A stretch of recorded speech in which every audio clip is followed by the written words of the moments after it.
it's your girl Brain Shanae, and today I'll be sharing with you my November mid-month wrap-up. If you're new to my channel, welcome. If not, welcome back. So I believe that I pretty much started November out pretty strong, and I plan on ending it on a good note as well. So I think I read a total amount of 8 books. 4 of them are novellas, 2 are picture books. But I know I have like 4 more books that I want to read before the end of November. But let me go ahead and get started with this mid-month check-in. So one of the first books I had read, which has been on my TBR forever, and I'm glad that I finally read it, and that is The Deep by River Solomons with Daveed Diggs, William Hudson, and Jonathan Snipes. This book is awesome, pretty much with black mermaids and what have you, and it pretty much follows a girl who is a black mermaid who is who is an historian, which means she keeps all of the families and all of her people's history and their memories with her only. And then a certain time in the season or the year, she shares the memories with her people for that remainder of that day. But she really doesn't want to remember her past and stuff. She doesn't want to be the only one who has to hold this burden for herself. So she ran away after she shared the memories with her people. And then she realized, like, you know, it's nothing wrong with knowing your memories or knowing your history.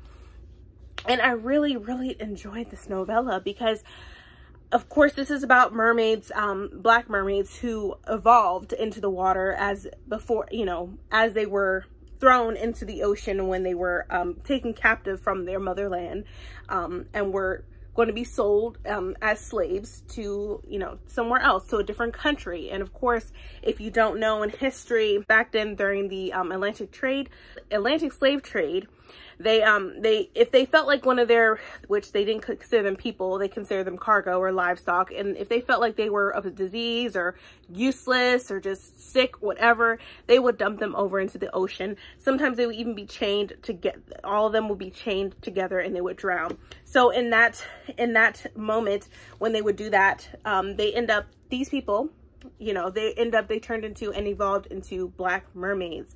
And so that's what Yetu's memories and what she holds as the historian, all that stuff that has happened and their lives that would happen prior to being enslaved. I rated this book a 5 out of 5 stars because I really love this. I love books that are about black mermaids. I find that very fascinating. And just, I love the writing of this book, and the writing style was absolutely amazing. So I rated this a 5 out of 5 stars. I felt like this was a good time as any to read a book that has black mermaids in it, especially since there's another book that recently came out that I definitely had, I shared as well, but I'll get to that in a moment. But yeah, so 5 out of 5 stars for The Deep. I know that River Solomon has also done a book called Sorrowland, which I do need to read. I'm not sure if I'll be reading that this year, but I definitely will be reading it next year if I don't get to it this year. But here is my first read, The Deep. The other book that I have read this month is Skin of the Sea by Natasha Bowen. I even did a whole reading vlog and book review about this book because I enjoyed it so much. I love the main character, Simi. It was just amazing. I loved it. I love Cola. It was just refreshing to read this, and I really enjoyed it. I'm not going to get much into it. I will let you know that I gave it a 5 out of 5 stars, but if you want to check out that reading vlog and my book review, I'll leave it up above in the cards so you can check that out.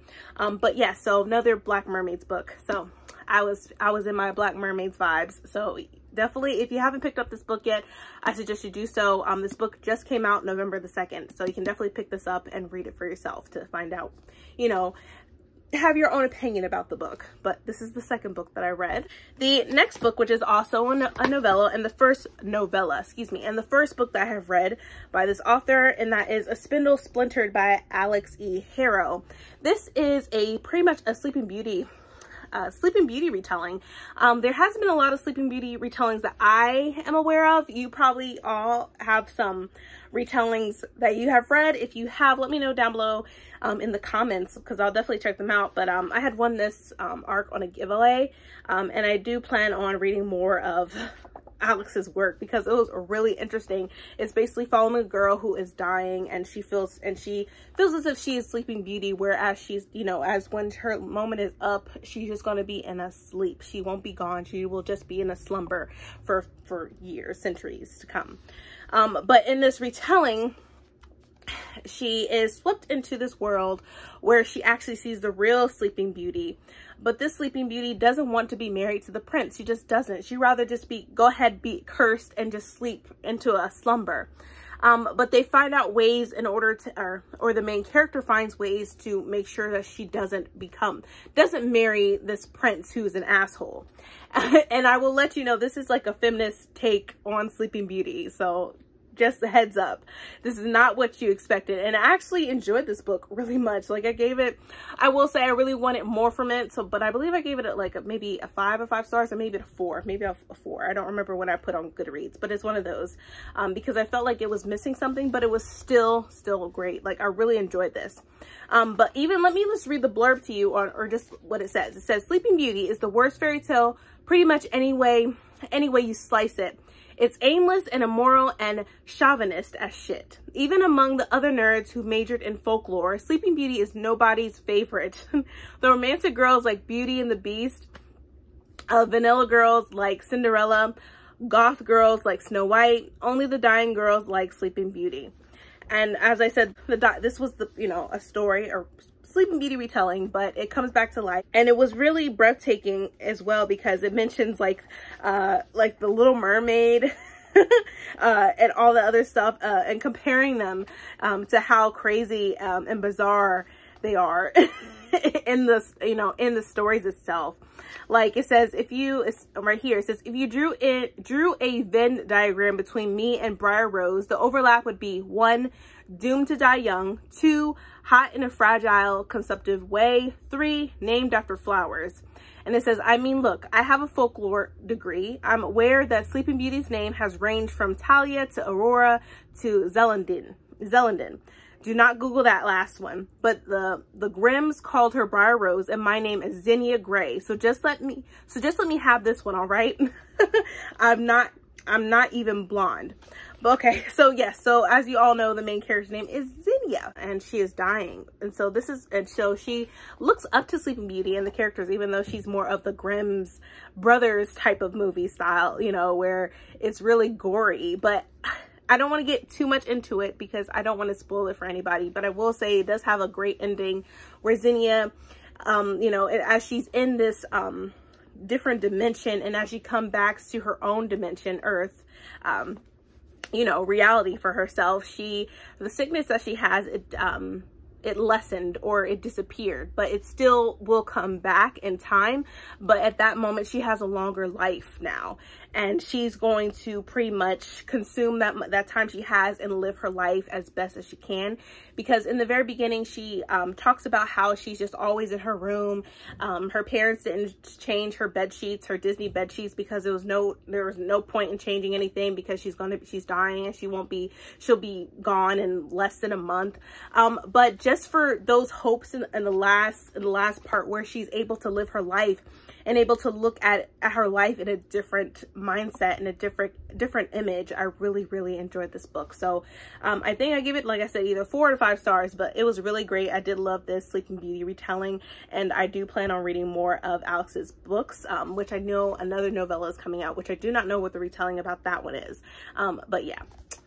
This came out in October, so you can definitely get your copy today. But yeah, love this book. The other books I read, these are the picture books, and I read this to my children. I'll Hold Your Hand by Maggie C. Rod, and illustrated by Alyssa Chavarri.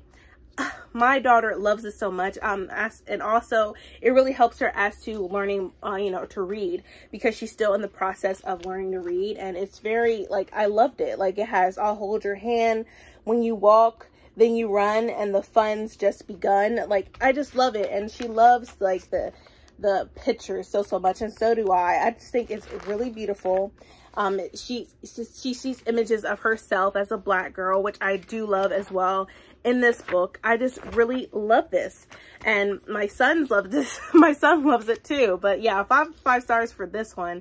And like if you have kids or godsons, goddaughters, nephews, nieces. I definitely recommend this book because it's definitely a great read, and the cover also is amazing. So 5 out of 5 stars for this one, of course, because my kids absolutely love this book. We read it over and over again, and I don't mind at all. So definitely something I'll definitely be reading on a regular occasion.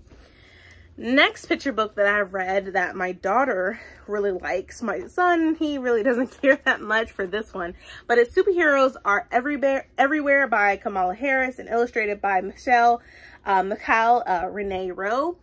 My daughter really loves this because it tells her things that there's no limits to what she can do, which is why I really love this. And it also pretty much just says that everyone's a hero, whether you're a teacher, librarian, a doctor, lawyer, any type of profession that you choose, you are a hero in somebody's eyes, in some way or shape or form. You are a hero. And she loved this book, and I like this book too. I think the message is pretty great. I do love this. It says heroes make you feel brave.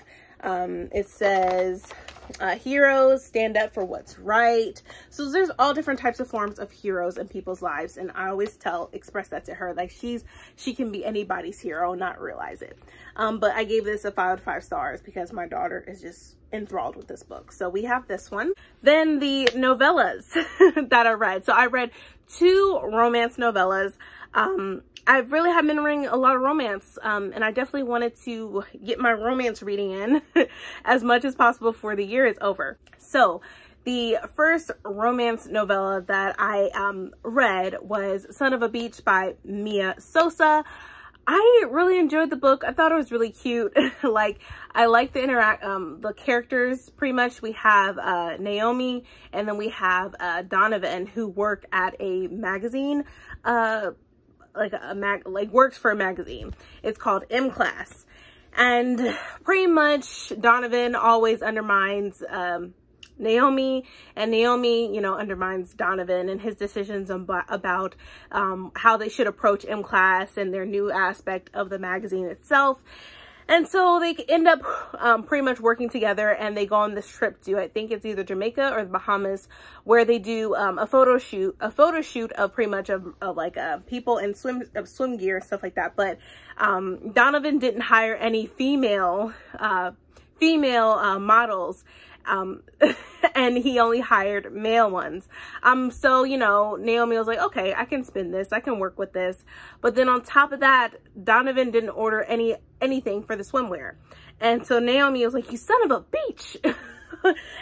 And I find it very hysterical how it was. And, you know, then after all that nonsense happening where they pretty much had to buy the swimwear from one of the resorts that they were staying in, Donovan and Naomi come together and they talk about, you know, why you undermine me, you know, why I do this, why I do that. Next thing you know, they have this love connection, which I thought that was really bizarre, in my opinion. Like, it just came out of nowhere. I'm like, y'all were enemies. Now y'all like loving up on each other. Like, I didn't get that aspect. I gave it a 3 out of 5 stars because I didn't like that aspect of, okay, like literally after like 30 minutes left of the novella, they end up loving each other, kissing each other, doing the most with each other, you know, doing sexual activities with each other. And I found that very unrealistic. Like, I'm sure that happens, but I didn't like how that was. I just thought it was very abrupt with that scene. Like,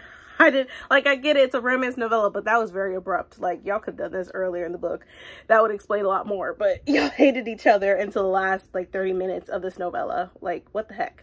But yeah, I gave it a 3 out of 5 stars for that one because yeah, like, the scene was very, you know, very spicy and smutty and whatnot, but then I just didn't like the story, and with that scene, the last 30 minutes, it just didn't go together, in my opinion. But yeah, I listened to that on Audible because I think it's only on Audible. So I listened to that on an audiobook, you know, for audiobook. So that's the first romance novella that I read. But the next romance novella that I read, it's called The Next Play by G.S. Carr. It's also, I read it on audiobook. I think it's like an Audible original or whatever. And I actually really enjoyed this novella a lot better than Son of a Beach by Mia Sosa. It actually was more cohesive and it was very, very cute. I really enjoyed it. So the two main characters that's in this novella is Simone, who is a librarian, and her brother is a NFL football player. And so she goes to Vegas or Nevada. As she goes to Nevada, she goes to this party and she meets James, who's also one of the players on her brother's team. So they basically play together. They're on the same NFL team, and James is known as a player, not just on the football field, but also off the football field when it comes to the ladies. But he brings a lot of attention to Simone, and I really enjoyed this because like it breaks down on how James is able to get more info about Simone on a low-key basis by asking her brother questions about herself and stuff like that, what she like, what her occupation and stuff like that. And you know, after they had a couple drinks and they meet at this party in Nevada, Vegas, they wake up together in bed, but they have their clothes on, so nothing happened. Simone was like, oh my gosh, I hope nothing happened. I'm like, no, because Simone in this novella, it's not what she does. She's pretty much acts like the responsible sibling, and her brother and her are twins, by the way. So she is she's lived her life as a responsible one, because, you know, her grandfather, you know, she was taking care of them, and she felt like she didn't want to be a burden to him because her brother was always a nuisance, always in trouble. So she would be taking care of everything and everybody, and she never really lived. She just lives in her own bubble, just loves reading and loves her occupation and stuff like that. And James is trying to figure her out and why she does this and whatnot. But even Simone's brother even tells him, like, you know what, you need to live your life. Do not worry about me. I'm a big boy. I can handle myself. And I think what Simone is out on why she really wasn't trying to get with James is because first, it's her twin brother's teammate, and secondly, it's just like he has this known reputation of being a player. And also she wasn't really open-minded to it because it's out of her element, it's out of her zone. It feels like she can't control it at all, and she likes to be in control of what goes on. So with that, I just find that very interesting. And then on top of that, also, as they wake up in bed, they are married. She has a ring on her finger, and they got married in Vegas, and they didn't know it because they were so drunk. So they were married this whole time, and they're trying to know each other and stuff like that. And she's like, no, I can't do this anymore, and leaves him. And then James and Simone end up together, and they're like, you know what? Let's not get a divorce. Let's stick this out. Let's get to know each other and stuff like that. So even though they really didn't know each other, but they got married, and then they stay married just to know each other and be part of this new relationship / marriage. I find that very cute. I found it more realistic than Son of a Beach. I really loved this novella. I gave it a 5 out of 5 stars because I love Simone. You know, and I also love James because he didn't want to keep this reputation of being a player. He wanted to be more than that, and he was really intrigued with Simone. And Simone was like, why do you want to be with me when you can have all these other girls? And he's like, I don't want these other girls. I'm like, they don't interest me. You're the only one that interests me, and only one that I want to get to know. So I found that very cute. I really love James and Simone. Like, I love that relationship. I loved it. So that was the other romance novella that I really enjoyed, and gave it 5 out of 5 stars for that one. And then the recent book that I just finished, and I'm glad that I got to this book when I did, because I know it's on, I think it's one of the nominations on Goodreads for middle grade, and that is Amari and the Night Brothers by B.B. Alston. This book was amazing. I loved Amari. I love this world. If you haven't read this book, I really could compare it to, like, the world is sort of like Harry Potter, but for this, it's 10 times better, in my opinion. Like, I know a lot of people love Harry Potter and stuff like that. I get it. But if you love Harry Potter, I think you really will enjoy this too. And Amari, like, she's 12 years old. Her brother Quentin is missing for 6 months straight. Nobody knows where he is.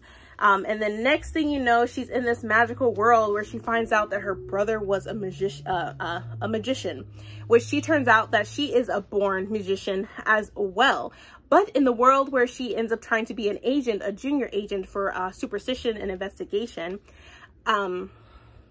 magicians are looked down upon, and she already feels like she's at a week's end, because even in her normal world, she was looked down upon because of the color of her skin and where she lives and where she has grown up, you know, because she lives in the projects. So even with the academy that she goes to for school, people look down on her because she's black and where she's from. And then also when she goes to this magical world, people still look down on her because she's a magician. It's not even about her color, her skin tone, or anything like that, or her hair texture at this point. It's because she's a magician. And throughout this book, there's like ups and turns. There's tryouts to become an agent because she's a trainee. And we find out her brother was like a top magician in this world. And she's like, oh my gosh, I did not know anything about this. And the only reason why she was able to find out about this new magical world is because her brother nominated her. So she was able to know, even though deep down she was already a magician, but did not have no clue that she had powers or whatever. So as she's trying to do all these tryouts, she meets Dylan, who is a Van Helsing, which is also a Van Helsing. Maria Van Helsing is also a partner of Quentin's, which Dylan is Maria's brother, and Maria is also missing. So Dylan teams up with Amari, and they try to investigate on why Amari's brother is missing, and trying to figure out where Dylan's sister Maria, where she has gone and what had happened. Out of nowhere, stuff gets real at the end. I'm like, oh my gosh. But then I'm like, what? Like, that's how this book got me going. And I really love this book. Like, 5 out of 5 stars, hands down. No mistakes for that. Like, I don't see how anybody wouldn't like this book, because it was so good.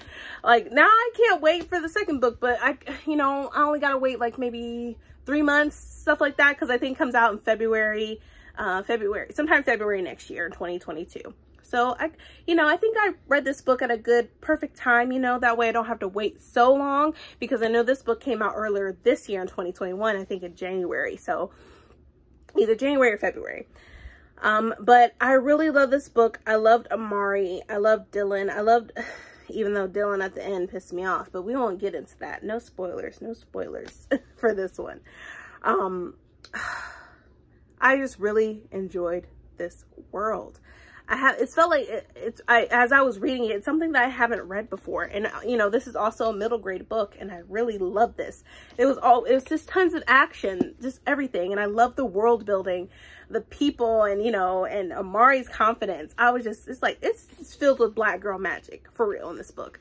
So a 5 out of 5 stars for Amari and the Knight Brothers. And I cannot wait for the next book, because I want to know what happens. I want to know what she does, as she is, I don't want to spoil it, so I'm just going to stop talking.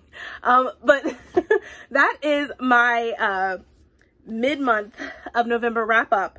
I really hope you enjoyed this my video. I know it's all over the place, as far as my reviews go, but I enjoyed every single book that I read. Even though Son of a Beach, I gave it a 3 out of 5 stars. It was only because of certain stuff that happened in the book, which it just didn't make sense to me at that time. And it still doesn't. But yeah, so that is my mid-month wrap up. All the books I've read so far have been amazing.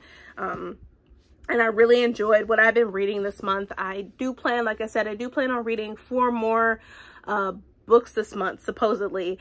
Definitely Gilded by Marissa Meyer has been, I have it. And then Bethany literally just said that the book was one of her disappointing reads of this year. And I'm like, oh my God, no, Bethany, no. So I'm debating if I'm going to read that this month or next month. I just want to read it just to get out of the way, but I feel like this month I'm already on a roll. I don't want to put myself in a reading slump. So I'm like, maybe I should wait till December, because usually in December I start slow down. I try to slow down in my reading, but I do want to get a goal. I have a goal in mind that I want to get to. So I might read, instead of reading Gilded this month, I might read some more comics, but who knows? I do have a goal that I want to read, and I want to reach to before the end of the year is over, because it's just a goal of mine that I really want you know, accomplish for myself. You know, there's nothing wrong with that. So yeah, Gilded might be a next month's read, but I do have 3 other books and some comics that I definitely have an eye on and look forward to reading this month. But I hope all of you are having a wonderful month so far in November. I believe next week is Thanksgiving if you're in the US. So I'm very excited to spend some time with my family, eat some good food and chill, play some family games and stuff like that. Have a good old time. But yes, I really hope you enjoyed this wrap up. If you did, please give me a thumbs up. Also hit that subscribe button and that bell to be notified when I upload more videos in the future. But thank you so much for watching, you guys, and please stay healthy and stay safe. See ya.